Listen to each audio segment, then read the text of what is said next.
Welcome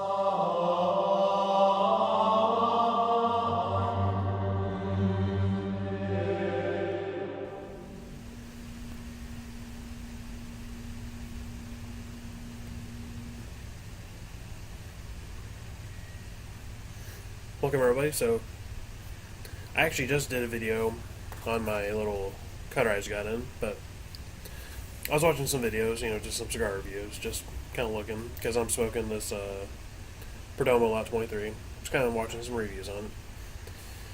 I was watching a few people, kind of came to mind, just some stuff. So I was watching one video where this guy was smoking exactly what I'm smoking, and he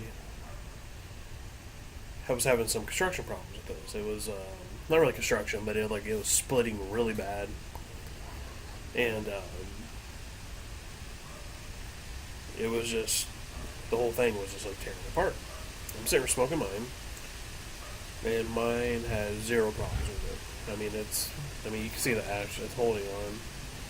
This thing's smoking beautifully. It has some really interesting flavors, which I'll do a review on at some point in time. But it's very interesting. I've never smoked a cigar quite like it. It's not bad. It's just some interesting flavor combinations. So, it's kind of because I'm getting this.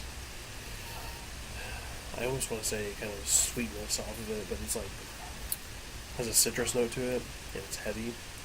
So it's very interesting. Anyway, I'm not going to talk about the cigar, but the one thing I'm going to be talking about is when you listen to people's reviews, take them with a grain of salt, and that's even my own.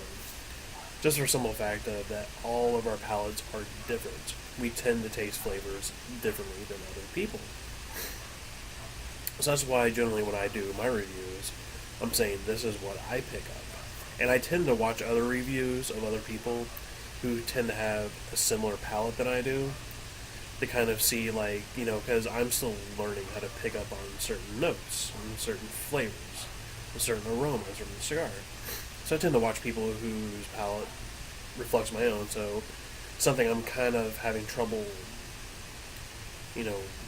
like a flavor I'm trying to grasp, I can, listen to them and be like, oh, that's what that was.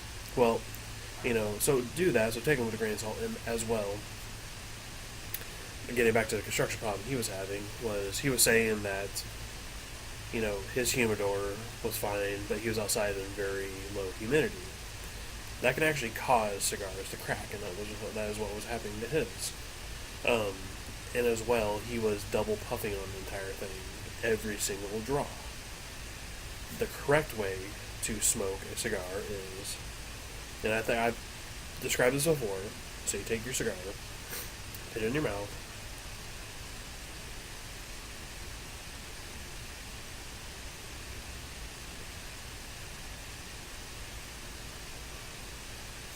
so what you're doing is you're inhaling through your nose, you're drawing through your mouth, but you got to remember, you draw slowly. You want to take a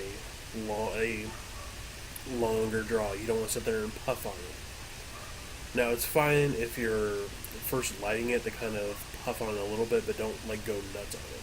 Don't be like, you're just going to be heating up the cigar, and that can actually cause cracking as well.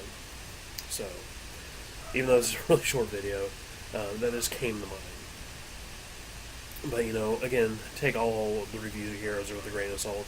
The reviews, in my mind, and what I want to do with my reviews is, besides, you guys listen to the Word of God, the reviews I do for the cigars, I want you to see if that's something you would enjoy, and then go and try it.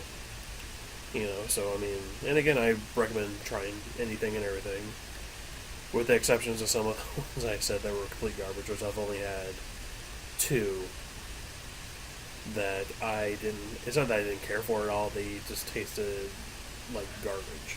And only one I actually reviewed, the other one I had smoked on my own, and pretty much said, don't buy this, because it was horrible. But anyway, I'm going to cut this short. This is kind of like a little mini ramble. I'll probably label it as a ramble, so nothing much. Just a little short guy. But, when things come to mind, that's when I tend to do rambles. I haven't done one in a while, just for some fact I've been busy. So, anyway, God bless everybody, and I will talk to everybody later.